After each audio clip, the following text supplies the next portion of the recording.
नमस्कार, स्वदेश न्यूज देख रहे हैं आप। मैं हूं आपके साथ राखी और बात करेंगे दिग्विजय पर द्वंद्व। मध्य प्रदेश में पूर्व मुख्यमंत्री दिग्विजय सिंह इन दिनों सुर्खियों में हैं। एक और हिंदू विरोधी बयान और उसके बाद संवैधानिक पद पर बैठे राज्यपाल के खिलाफ नारेबाजी कर वो बीजेपी के निशाने पर आ गए हैं। बीजेपी दिग्विजय सिंह को शुरू से ही आदिवासी विरोधी कहती रही है, पर अब उसने उन पर आदिवासियों का विरोधी होने का ठप्पा भी मढ़ दिया है। बीजेपी के तीखे हमलों के बाद दिग्विजय सिंह भी सफाई देने सामने आए। उन्होंने कहा कि वो ना तो हिंदू विरोधी हैं, ना आदिवासी विरोधी हैं। वो विरोधी हैं तो सिर्फ कट्टरता के, और इसलिए वो बीजेपी और संघ के लोगों की आंखों में खटक रहे हैं। हम दिग्विजय को लेकर मचे इसी द्वंद पर चर्चा करेंगे, लेकिन इससे पहले आपको बता दें कि राज्यपाल मंगू भाई पटेल के खिलाफ की गई टिप्पणी पर भाजपा की राज्य सरकार के मंत्री डॉक्टर नरोत्तम मिश्रा और विश्वास सारंग ने उन्हें घेर लिया है।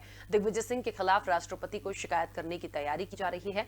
गृह मंत्री नरोत्तम मिश्रा ने कहा कि दिग्विजय सिंह आदिवासी विरोधी रहे हैं और ये उनकी पार्टी के नेता कहते रहे हैं। राज्यपाल भी इसी वर्ग से आते हैं, तो इसीलिए उनके साथ भी वैसा ही बर्ताव कर विषयांतर कर रहे हैं। नरोत्तम मिश्रा ने कांग्रेस पर हमला करते हुए कहा कि वो संवैधानिक संस्थाओं का अपमान करती रही है। दिग्विजय सिंह तो सदैव से आदिवासियों के विरोधी रहे हैं। देखिए, दिग्विजय सिंह एक बार फिर चर्चाओं में, या कह लीजिए सुर्खियों में, और निश्चित तौर पर यदि एक संवैधानिक पद पर किसी के लिए कुछ कहा जाएगा, वैसे तो राजनीति है, राजनीति में किसी को भी छोड़ा नहीं जाता। कुछ भी बोलते हैं वो किसी भी दल के हों, लेकिन अब जो स्तर हो रहा है, कम से कम वही बात होती है ना कि संवैधानिक पद पर यदि कोई है तो उनका तो सम्मान कर लीजिए। तो मुझे लगता है ये अपनी अपनी समझ की बात होती है। बहरहाल अब क्योंकि राष्ट्रपति से शिकायत की बात हो रही है, भारतीय जनता पार्टी इसकी तैयारी कर रही है, तो निश्चित तौर पर आगे क्या होगा ये देखना होगा।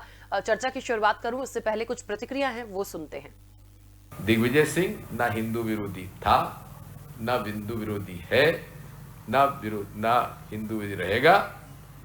मैं आचरण से, कर्म से पूरी तरीके से धार्मिक प्रवृत्ति का व्यक्ति हूं और उसको मैं कभी राजनीति में उसका उपयोग नहीं करता। आप स्वामी विवेकानंद जी के विचारों को आप समझ लेते। भाषण देना एक बात होती है,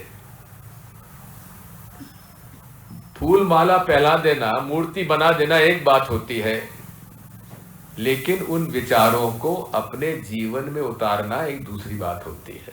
हिंदू तो शब्द कभी दिखता नहीं, कहीं मिलता नहीं। हमने वेद में है, न उपनिषदों में है, न पुराण में है, कहीं नहीं है। अगर इस देश को विश्व गुरु बनाना है तो सबको साथ लेके चलना पड़ेगा। धर्म का उपयोग एक राजनीतिक हथियार से किया जाए, हम उसके खिलाफ हैं। गांधी जी भी उसके खिलाफ रहे, कांग्रेस उसके खिलाफ है। राजमाता सिंधिया वहां से सांसद चुनी गई थी, कांग्रेस से चुनी गई थी, क्योंकि 67 में उन्होंने कांग्रेस छोड़ी। उसके बाद 67 में वो स्वतंत्र पार्टी से चुनाव लड़ी और उन्होंने फिर उस जीतने के बाद 69-70 में जनसंघ उन्होंने शामिल हो गई। तो मुझसे उन्होंने कहा कि तुम जनसंघ ज्वाइन करो। मैंने कहा कि मैं जनसंघ में तो नहीं जा पाऊंगा, मैं कांग्रेस में जाऊंगा। मैंने कांग्रेस ज्वाइन कर ली। दिग्विजय सिंह सदैव से जनजाति के आदिवासियों के विरोधी रहे। ऐसा मैं नहीं कह रहा हूं, ऐसा इनकी सरकार के वन मंत्री उमंग सिंगार ने कहा था। ऐसा मैं नहीं कह रहा हूं। जब दिग्विजय सिंह जी मुख्यमंत्री थे तब उनकी उप मुख्यमंत्री जमुना देवी जी थी और उन्होंने कहा था कि मैं दिग्विजय सिंह की भट्टी में जल रही हूं। ऐसा मैं नहीं कह रहा। शिवभान सिंह सोलंकी जो उस समय मुख्यमंत्री पद के दावेदार थे और उन्होंने बनने दिया था, उनने कहा। तो इससे आप अंदाज करो, हमारे महामहिम राज्यपाल आदिवासी हैं, उस वर्ग से आते हैं, तो स्वाभाविक। तो सुना आपने, दिग्विजय पर द्वंद्व हो रहा है और किस तरीके से नरोत्तम मिश्रा ने कहा, और सबसे बड़ी बात की जो सफाई देने की बात आई है वो भी हमने दिग्विजय सिंह की सुनी है। तो देखिए, एक बात है कि कहा ना कि इस तरह के शब्दों का इस्तेमाल करिए ही मत कि कोई बात हो जाए। या तो आप जानबूझकर कह देते हैं कि सुर्खियों में बने रहने की आदत है, या फिर कुछ और हो जाता है। अच्छा, एक बात और है, भारतीय जनता पार्टी हमेशा से ही कहती आई है कि दिग्विजय सिंह को उल जुलूल बोलने की आदत हो गई है, तो इनको इग्नोर करना चाहिए। लेकिन इस बार राष्ट्रपति के पास शिकायत की तैयारी हो रही है, मतलब कुछ तो हुआ है कि ये जो हैं, मतलब इनको कहीं ना कहीं बने ही रहना है। चर्चा करेंगे और मेहमान जुड़े हैं। सबसे पहले आपका परिचय करा दूं। भारतीय जनता पार्टी का पक्ष रखने के लिए गुलरेज शेख जी हमारे साथ जुड़े हैं। गुलरेज जी, बहुत स्वागत चर्चा में जुड़ने के लिए। और कांग्रेस का पक्ष रखने के लिए सिद्धार्थ राजावत जी हमारे साथ जुड़े हैं। सिद्धार्थ जी, आपका भी बहुत स्वागत है। चर्चा की शुरुआत सबसे पहले गुलरेज जी आपसे ही करना चाहूंगी। हमेशा से देखिए ये बात है ना कि भारतीय जनता पार्टी ने दिग्विजय सिंह को, मुझे ऐसा लगता है, सीरियसली लेना छोड़ दिया, इसलिए क्योंकि बहुत बार ऐसी चीजें हुई हैं कि इनको ठीक है जाने दीजिए, बोलने की आदत है, बेतुके बयानबाजियां होती रहती हैं, लेकिन ऐसा इस बार जो हुआ है उसके लिए राष्ट्रपति के पास शिकायत की तैयारी हो रही है निश्चित तौर पर। ऐसा क्यों और क्या मतलब ऐसी कौन सी बात है जो निश्चित तौर पर इस बार लग रहा है कि वहां तक जाने की जरूरत है? देखिए राखी, दिग्विजय सिंह जी को न केवल भारतीय जनता पार्टी बल्कि भारत की जनता ने भी अब लाइटली लेना शुरू कर दिया है। उतना ज्यादा उन पर ध्यान नहीं देती है जनता भी, न पार्टी जनता की। लेकिन जब आप अपनी सीमा को लांघेंगे और कॉन्स्टिट्यूशनल पद पर बैठे हुए लोगों पर भी आप अपनी हल्की जुबान का उपयोग करेंगे तो फिर तो कहीं ना कहीं कार्रवाई होनी चाहिए ना। और देखिए, राज्यपाल हो और राष्ट्रपति हो, ये दोनों ऐसे पद हैं जो प्रदेश के और देश के लिए एक तरह से अभिमान के पद हैं, हमारे गौरव के पद हैं। आप उन पर अभी कुठाराघात करेंगे तो फिर तो बर्दाश्त से बाहर हो जाती है चीजें। और अभी जो है इन्होंने बातें ऐसी करी है जिनको बर्दाश्त करनी भी नहीं चाहिए किसी भी सभ्य समाज में। और इसीलिए आप देखिए कि दिग्विजय सिंह जी को, जो हमेशा अपनी बात पर तने रहते हैं, अड़े रहते हैं और उसी तरह से अपने मीडिया में सुर्खियां बटोरने का प्रयास करते हैं, उनको आकर अब सफाई देनी पड़ रही है। परंतु जहां तक दिग्विजय सिंह जी की बात है ना राखी, ये हमेशा अभिजातीय वर्ग का पर्याय रहे हैं। इन्होंने हमेशा अभिजातीय वर्ग का ही मत रखा है। दिल्ली में रहे हो या मध्य प्रदेश में रहे हो, वो वास्तव में कांग्रेस पार्टी ही एलिटिज्म की एक तरह से पर्याय है। वो उसमें बिल्कुल ये फिट बैठते हैं, ये पक्के कांग्रेसी हैं। लेकिन अब क्या हुआ, ये तो विशेषकर सोशल मीडिया आया है ना, इनके एलिटिज्म एक्सपोज होने लगा है और जनता ने इनको जो कूड़े का डिब्बा होता है उसमें डाल दिया, इनको भी और इनकी पार्टी को भी। तो आप लगातार हर चुनाव में देखिए क्या स्थिति बन चुकी है कि अब इनके नेता जो है कोरोना के नाम पे घरों में छुप रहे हैं कि इनको कोरोना होगा। कोरोना हुआ भी नहीं है उनको, मैं किनकी बात कर रहा हूँ आप समझ रहे हैं वो चीज। तो इनकी स्थिति यह है कि ना इनको हम लाइटली ले, ना हम इनको कोई बहुत ज्यादा तवज्जो देते हैं, ना जनता देती है। लेकिन अब ये मर्यादा को क्रॉस कर रहे हैं, संवैधानिक मर्यादाओं को क्रॉस कर रहे हैं, इनको सजा मिलनी चाहिए। इसीलिए भारतीय जनता पार्टी के लोग जो हैं वो राष्ट्रपति महोदय के पास जाने का विचार कर रहे हैं। ठीक है सिद्धार्थ जी, क्या है मतलब देखिए दिग्विजय सिंह कुछ ना कुछ ऐसी चीजें आती हैं, हमेशा कुछ ना कुछ ऐसा बोलते हैं, बोलते थोड़ा तीखा ही हैं, लेकिन ये बात है कि भारतीय जनता पार्टी मान भी रही है और ये है, ये देखने में आया है। लेकिन गुलरेज जी भी ये कह रहे हैं कि भारतीय जनता पार्टी नहीं, बहुत सारे लोग उनको अब बिल्कुल लाइटली लेते हैं क्योंकि पता है कि उनको कुछ उल जुलूल बोलना है। लेकिन यदि किसी संवैधानिक पद पर आप बोलेंगे तो निश्चित तौर पर आवाज उठानी पड़ेगी। क्यों ऐसी चीजें क्यों बार बार आती हैं? देखिए राखी जी, एक तरफ ये दिग्विजय सिंह जी को जो बता रहे हैं कि हम उनको बड़ा हल्के में लेते हैं, बड़ा लाइटली लेते हैं, और दूसरी तरफ भारतीय जनता पार्टी हो चाहे संघ हो, दोनों के पेट में दर्द हो जाता है जैसे दिग्विजय सिंह जी का कोई बयान आता है और आप देखिए उनमें होड़ मचने लगती है। इधर रामेश्वर पटेल कहते हैं कि मैं उसके लिए बयान दूंगा, उधर आप देखिए कैसे विश्वास सारंग जी आ जाते हैं और किस प्रकार से हमारे ब्यूटी पार्लर वाले गृह मंत्री नरोत्तम मिश्रा जी सुबह सुबह सच दच के बैठ जाते हैं और टिप्पणी देने लगते हैं दिग्विजय सिंह जी के लिए। अरे दिग्विजय सिंह जी इतने हल्के या इतने वो हैं तो आप लोग सुबह सुबह आके काहे के लिए टिप्पणी देते हैं? और रही बात माननीय दिग्विजय सिंह जी, एक वो हकीम है, उनको मालूम है कि भारतीय जनता पार्टी और आरएसएस की नस कौन सी है, इनको कितनी गोलियां देनी है, कितनी गोलियां खिलानी है जो इनका रोग खत्म होगा। जब उन्होंने सावरकर जी की बात उठाई थी तो उसमें एक भी भारतीय जनता पार्टी या संघ का कोई भी आदमी नहीं आया और उन्होंने साफ बोला कि आप अपना एक डेलीगेशन भेज दो, एक हम कांग्रेस का लेके भेजते हैं, हम साहित्य और किताब लेके बैठ जाते हैं, आप साहित्य और किताब लेके बैठ जाइए। क्या सत्यता है? दूध का दूध पानी का पानी हो जाएगा। कि सावरकर जी ने जो समग्र सावरकर लिखी उनमें खुद उनने बोला है कि ये गाय कोई माता नहीं है, ये पशु है, ये गोमूत्र में लौटती है और इसका अगर युद्ध में जा रहे तो युद्ध में इनका कोई उपयोग नहीं है, जिस प्रकार से घोड़े का एक उपयोग है। ये बात खुद है ना सावरकर जी ने बोली है, ये माननीय दिग्विजय सिंह जी ने तो बोली नहीं है। और दिग्विजय सिंह जी ने क्या बोला है, धर्म संसद की बात चल रही है तब उन्होंने बोला कि हिंदू कोई धर्म नहीं है, हिंदू कोई जाति नहीं है, हम लोग सनातन धर्मी है और हम हिंदू हैं, हम अपने जो कर्म जाति से हम हिंदू हैं। 1941 की उनने बात करी है कि जिस समय राजमाता जब कांग्रेस में थी, कांग्रेस छोड़ के जनसंघ बनाकर जनसंघ पे गई थी, तब उनने क्यों दिग्विजय सिंह जी को इन्वाइट किया था, क्यों निमंत्रण दिया था? अब इनके पेट में दर्द क्यों हो रहा है? रामेश्वर शर्मा जी और सॉरी माफ कीजिएगा, विश्वास सारंग जी के तो माननीय दिग्विजय सिंह जी ने बोला कि इनके पिताजी और ये कैसे मेरे पैरों में पड़े रहते थे और कितने काम किए, अगर इसकी पोल खोल दूंगा तो भारतीय जनता पार्टी विश्वास सारंग जी को पार्टी से निकाल देगी। तो ये बात मत कीजिए। जब माननीय दिग्विजय सिंह जी थे मुख्यमंत्री, तब आपकी भारतीय जनता पार्टी के कद्दावर जो आज मुख्यमंत्री की होड़ में चल रहे हैं, बड़े बड़े पद में बैठे हुए हैं, वो जाके धूप लगाते थे और पहले लेके जाते थे। तब कांग्रेस वही पार्टी थी, भारतीय जनता पार्टी के कार्यकर्ताओं के भी काम करती थी और कांग्रेस की भी करती थी, उनके अंदर भेदभाव नहीं था। पर आप लोग जो धर्म की राजनीति या राम मंदिर की राजनीति करते हैं, अरे सीताराम क्यों नहीं बोलते हैं आप? माननीय दिग्विजय सिंह जी ने क्या बोला? रघुपति राघव राजा राम गाइए, आप क्यों नहीं गाते हैं? जो हमारी जो देश की जो परिकल्पना थी, जो कल्पना हमारे गांधी जी की थी, जो उनकी राम राज्य अच्छा की सिद्धार्थ विचारधारा जी, थी, क्योंकि बात दिग्विजय सिंह की निकली है, इसलिए निश्चित तौर पर और चीजें और बातें निकलेंगी, मैं मानती हूँ इस चीज को। लेकिन देखिए, दिग्विजय सिंह होते कोई और होता, और यदि मान लीजिए कांग्रेस की सरकार होती और भारतीय जनता पार्टी के किसी मान लीजिए शिवराज जी ने, क्योंकि मैं जस्ट अपोजिट लेके एक एग्जांपल दे रही हूँ, मान लीजिए वो यदि राज्यपाल के लिए कुछ कह देते, तो क्या कांग्रेस इसका विरोध नहीं करती? क्या संवैधानिक पद नहीं होता? राशि जी, आपके माध्यम से मैं पूछना चाहता हूँ, मेरे साथी प्रवक्ता बैठे हुए हैं, कि राज्यपाल को इंदौर के हवाई अड्डे पे जो भगवाधारी मफलर है, इसके ऊपर कमल का फूल छपा है, वो पहनना चाहिए था? वो संवैधानिक पद पे थे। आप बताइए, आज किस प्रकार से 200 किलोमीटर चल के नेमाबार हत्याकांड, जो जनन हत्याकांड हुआ था सामूहिक, उसकी बच्ची आती है तो हमारे राज्यपाल जी मिलते नहीं, हमारे मुख्यमंत्री मिलते नहीं है।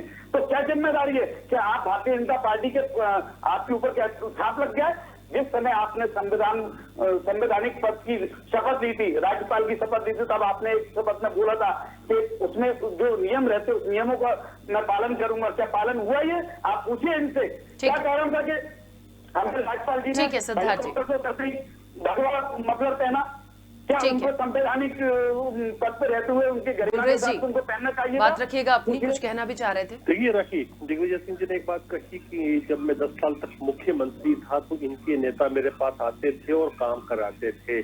तो हम तो अभी भी कहते हैं कि यदि आपकी सरकार होती और जनता के काम कराने होते होंगे तो हम आपके पास भी जाएंगे, हम किसी के पास भी जाने को तैयार है। यदि जनता हमको जनप्रतिनिधित्व देती है अपने क्षेत्र में, उसका काम करवाना हमारा वर्ग का हम पूरा निर्वाह करते। सब सुन लीजिए सिद्धार्थ जी, में जब आप बोल रहे तब नहीं बोल रहा था, तो हम तो आज भी कहते हैं कि जिन प्रदेशों में भी आपकी सरकारें हैं, जिन प्रदेशों में आपके मुख्यमंत्री हैं, हमारा जनप्रतिनिधि जाता है और काम करवा के लाता है जनता का, क्योंकि ये हमारा धर्म है जनता का कार्य करना। जहाँ तक आप बात कर रहे हैं कि बीजेपी का उन्होंने यदि पटका पहन लिया तो कोई ने डाल दिया होगा, हो सकता है पहन दिया हो, दिखता नहीं है व्यक्ति, कोई बहुत बड़ी बात नहीं है। अरे एक बात बताइए, आप ऐसा है जब वोट डाल के वोट चुनाव सेंटर के बाहर निकलते तो हाथ का पंजा दिखा के यूं करते। मैं तो माननीय इलेक्शन कमीशन से रिक्वेस्ट करता हूं अभी आपके चैनल के माध्यम से कि ये मानव अंगों को चुनाव चिन्ह की तरह देना बंद करें। अरे मानव अंगों को दिखाते हो चुनाव चिन्ह के नाम पर, आप तो हाथ कटवा दीजिए। कौन सा आतंकवाद हमने किया मेरे भाई? आतंकवादियों को तो जी आपके दिग्विजय सिंह जी बोलते हैं, ये काम तो उनका है। चुनाव के बाद वोट डालने के बाद हाथ का पंजा दिखा के अंग प्रदर्शन तो आपके लोग करते हैं। अरे आप तो समाज लगे तो आप उड़ाते हैं, क्या बात कर रहे हो भाई साहब? बोलते हैं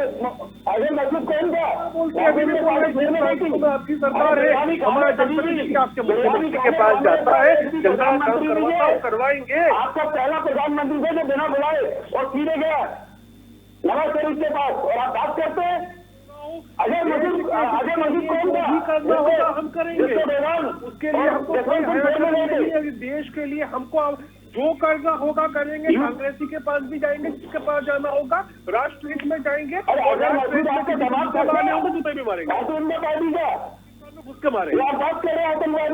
बोलते हैं हम राष्ट्रहित के लिए हम घिसटते हुए कहीं भी चले जाएंगे इस हिंदुस्तान के हित के लिए, और हिंदुस्तान के हित के लिए जूते मारेंगे, सब पड़े जूते भी मारेंगे जैसे पाकिस्तान में घुसकर किए।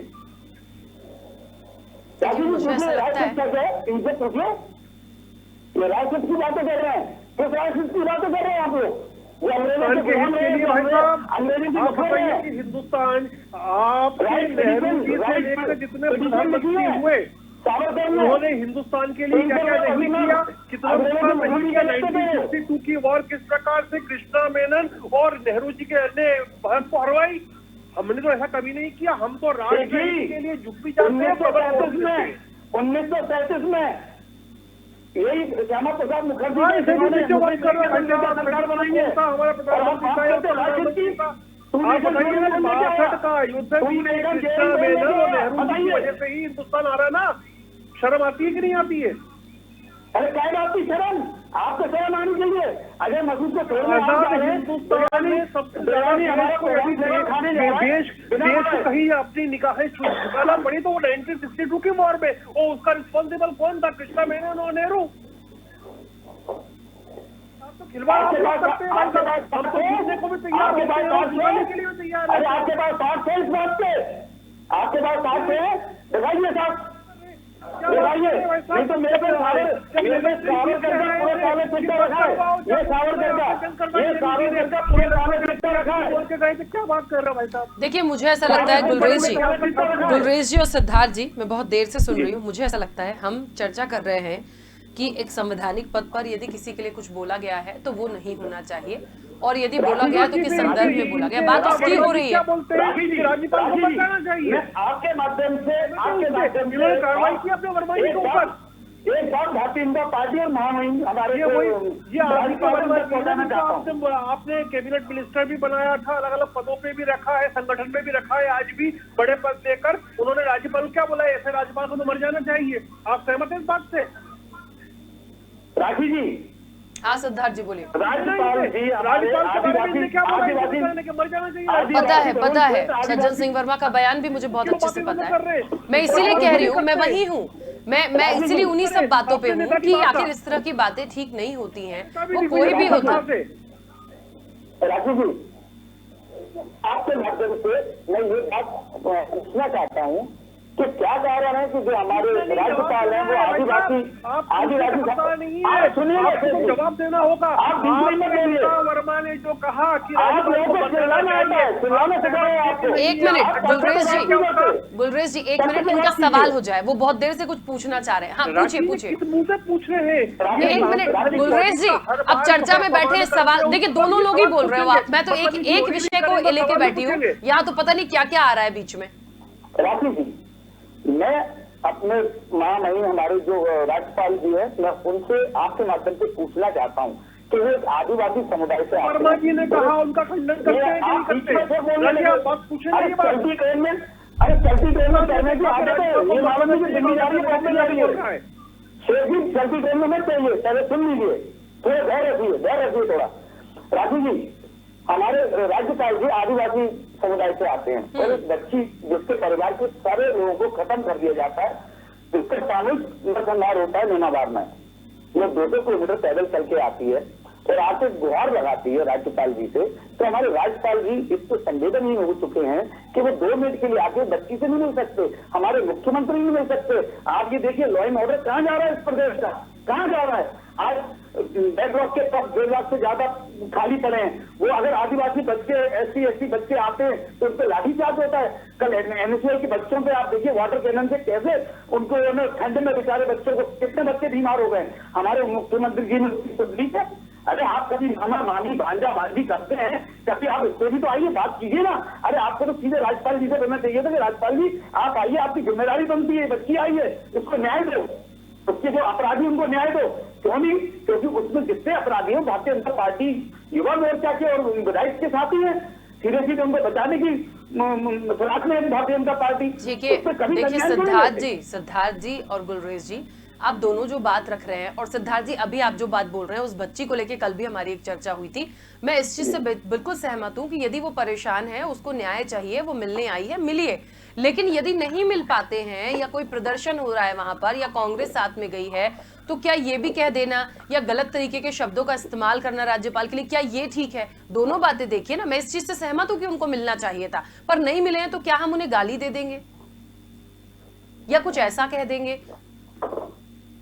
देखिए, गाली का मेरे को संज्ञान नहीं है, किसने गाली दी, नहीं, गाली नहीं दी है। मैं एक बात बोल रही हूँ कि हम कुछ ऐसा नहीं बोल सकते। वो कह वर्मा जी ने कहा कि ऐसा राज्यपाल को मर जाना चाहिए, मैं बोल रहा हूँ ना, बोला उसमें गलत क्या? आप बताइए ना, जो राज्यपाल भारतीय जनता पार्टी का पट्टा पहन के घूम रहे हैं। अरे कुछ मुझे लगता है इस तरह की भाषा का प्रयोग राज्यपाल ने किसी के लिए भी नहीं होना चाहिए कि कौन मर जाए कौन नहीं। प्लीज, ये अच्छी बात नहीं होती है। आप लोग कितने सम्मानीय कैसे बात कर रहे हैं? तो फिर आप कैसी बातें कर रहे हैं? संवैधानिक पदों का संवैधानिक पद पे बैठे हैं, तो आपको छोड़ा क्या उन्होंने राज्यपाल को छोड़ा क्या, सीबीआई को छोड़ा क्या, इन्होंने इनकम टैक्स को छोड़ा, इन्होंने किसी को नहीं बख्शा है। क्या इन्होंने इलेक्शन कमीशन ऑफ इंडिया को छोड़ा? किसी को नहीं बख्शना है ये बंद करने से। अपनी खुद की निष्क्रियता, आपका कैडर जमीन पे नहीं है भाई साहब, तो उसको छुपाने के लिए आप सबके ऊपर डालेंगे। साहब नाउ कितने बार अभी 23 में सामने आ जाएंगे। अभी आपकी भारतीय जनता पार्टी आपकी हालत देख ली, आपने हालत देख ली है, और पंजाब में भी देख ली, पंजाब में भी देख ली। आसमान में मत तोड़िए, आसमान में फेंक दिए, आसमान में मत तोड़िए, धरातल में करिए। अरे आपसे बात करनी चाहिए कोरोना काल की, कोरोना में क्या हालत है जनता की, कितने बेडों की तैयारी हो चुकी है, ऑक्सीजन प्लांट कितने हैं, और आप अभी तक दिग्विजय सिंह जी पे अटके हुए। हम तो जमीन पे रहने दिग्विजय सिंह जी आपके गले की हड्डी बन चुके हैं। आसमान दिग्विजय सिंह जी आपके सपने में भी आते हैं, और जिस दिन से मध्य प्रदेश में सक्रिय हुए आप लोगों की घबराहटें बढ़ चुकी हैं। उनका बंद करने पे तुले हुए शेख जी आप लोगों की घबराहटें बढ़ चुकी हैं। जिस दिन से माननीय दिग्विजय सिंह जी मध्य प्रदेश में सक्रिय, आपको मालूम है। चलिए ठीक है, 1 मिनट, ठीक है, 1 सेकंड। चलिए गुलरेज जी, क्योंकि राष्ट्रपति से शिकायत की बात हो रही है, तैयारी हो रही है इसकी कि वहां तक बात पहुंचाई जाएगी। किस तरह की कार्रवाई चाहते हैं दिग्विजय सिंह के खिलाफ, क्योंकि शिकायत तो करेंगे निश्चित तौर पर? नहीं, अब ये तो राष्ट्रपति महोदय को सोचना है कि वो किस प्रकार से करते हैं, और क्या एक सांसद को राज्यसभा के इस प्रकार की बातें करनी चाहिए, उनके ऊपर उस तरफ से कुछ कार्रवाई राष्ट्रपति करना चाहे, ये राष्ट्रपति जी को सोचना है। लेकिन हमको शिकायत करना हमारा कर्तव्य बनता है, और हम कानूनन धाराओं को सामने रखते हुए, हमारे जो विधि विद्वान है उसको सामने रखते हुए ही बात रखेंगे, कॉन्स्टिट्यूशनल एक्सपर्ट को भी सामने रखते हुए बात रखेंगे। लेकिन आप ये बताइए कि किसी की भी रीढ़ की हड्डी में कुछ खुजली नहीं हो रही पूरे मध्य प्रदेश में, कि संवैधानिक स्ट्रक्चर की धज्जियां उड़ाई जा रही हैं। आप ये मान के चलिए राखी कि ये संविधान ही है और संवैधानिक स्ट्रक्चर ही है जिसकी वजह से मैं या सिद्धार्थ जी या आप इतने खुल के सब बातें कर पा रहे हैं। वरना ये स्ट्रक्चर जिस दिन धराशायी हो जाएंगे ना, तो उस दिन ना आप बोल पाओगी ना हम बोल पाएंगे। इनका अपमान मत होने दे, यही निवेदन करता हूँ सबसे। सिद्धार्थ जी अपनी बात रखिएगा। जी मैं सुन नहीं पाया था, शेख जी ने क्या बोला, एक बार थोड़ा रिपीट कर दीजिए। हेलो, गुलरेज जी ने कहा है कि देखिए ये तो राष्ट्रपति जी तय करेंगे कि क्या उनके लिए कार्रवाई की जा सकती है दिग्विजय सिंह के लिए, लेकिन निश्चित तौर पर जिस संविधान में हम तमाम लोग हैं, यदि इस पद पर बैठे हुए लोग नहीं होंगे, ये स्ट्रक्चर नहीं होगा, तो शायद कभी कोई नहीं बोल पाएगा। तो कम से कम उसकी गरिमा का सम्मान बनाए रखें। कांग्रेस 137 साल पुरानी पार्टी है राखी जी, और हम लोग आंदोलन जीबीएम ने आंदोलन करके देश को आजाद कराया है, और हम संविधान में पूरा विश्वास रखते हैं। अगर संविधान के तहत अगर कोई भी कार्रवाई होगी वो अस्वीकार होगी, और संविधान से अगर हटके कोई भी कार्रवाई होगी तो हमारी पूरी कांग्रेस रोडों पे उतर कर इसी प्रकार से, आप देखिए संविधान की आज लोकतंत्र की हत्या की जा रही है, किस प्रकार से आप ऐसे लोग की हत्या हो रही है। आप चुनाव हार रहे हैं, ऐसे लोग की हत्या हो रही है। आप चुनाव जीत जाते तो लोग कर देते हैं। ऐसी बातें मत करे भाई साहब, जमीन पे मेहनत करोगे तो चुनाव जीतोगे। इस तरह से घरों में बैठ कर एयर कंडीशन कमरों में बैठ के आप चुनाव नहीं जीत पाओगे, हीटेड कमरों में बैठ के चुनाव नहीं जीत पाओगे।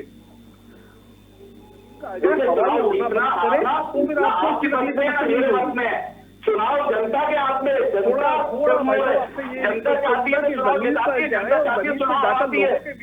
जी आप मेरी बात सुनिए, भारतीय जनता पार्टी की कथनियों कर रही है फर्क है, भारतीय जनता पार्टी की कथनियों कर रही है फर्क है, और कांग्रेस आंदोलन करती है, आंदोलन करती ऐसी स्थिति बन गई है कि लोग अपने घर के अंदर एंट्री देना पसंद नहीं करते कि इनकी नजर सामने ही है। बात कर रहा हूँ भाई साहब, थोड़ा जमीन ऊपर तो देखिए। और आपके जो काम कर रहे हैं ना, जितने आपने घाटे बोए हैं, उनकी वजह से आप किसी भी ऐसी बनी है। आप महिलाओं को टंच माल बोलेंगे, आप कभी किसी को आइटम बोलेंगे, लोग आपको घरों में नहीं देते। मतलब आजकल किसी के घर में जाते हैं तो कोई पानी का नहीं पूछता, चाय दूध की बात है। ऐसा मत करें आप, जितनी बातें भी करिए ना टीवी पर भी, कितने लोगों ने आपको देखा, इतने वोट कट गए कांग्रेस के आज। देखिए मुझे ऐसा लगता है कि अब जो चीजें हो गई हैं, जो तैयारी हो गई है वो करना है, आगे क्या होगा वो जरूर देखा जाएगा। लेकिन प्लीज मुझे ऐसा लगता है कांग्रेस हो, भारतीय जनता पार्टी हो, अन्य दल हो, संवैधानिक पद यदि किसी का है, उसको दिया गया है, निश्चित तौर पर उसका सम्मान हो। देखिए राजनीति है, हो जाता है, कई बार बदजुबानी तक देखी है, उल जुलूल बातें बोल देते हैं, तंज मारते हैं, लेकिन प्लीज उन सब चीजों का सम्मान होना चाहिए। ये बात बिल्कुल सही है। ऐसा नहीं है कि कई बार हम भाव में, आवेश में होते हैं, कुछ बोल देते हैं, बट इतना नहीं होता। खैर ठीक है, देखते हैं आगे क्या होगा। आप दोनों मेहमानों का बहुत शुक्रिया, समय की सीमा है इस चर्चा में जुड़ने के लिए। दिग्विजय पर द्वंद, भारतीय जनता पार्टी की पूरी तैयारी है राष्ट्रपति से शिकायत करने की, और उसके बाद वही तय करेंगे कि किस तरह की कार्रवाई हो सकती है। लेकिन निश्चित तौर पर कांग्रेस ये मानने को तैयार नहीं, उनको नहीं लगता कि कुछ गलत हुआ है। जब राज्यपाल बीजेपी का पट्टा पहन सकते हैं तो इस तरह की बातें ना हो, तो वो सब अपने अपनी जगह पे कायम है, अपने अपने वक्तव्य पे कायम है। अब देखते हैं आगे क्या होगा। फिलहाल चर्चा में इतना ही, बने रहिए स्वदेश न्यूज के साथ। सबसे पहले देश।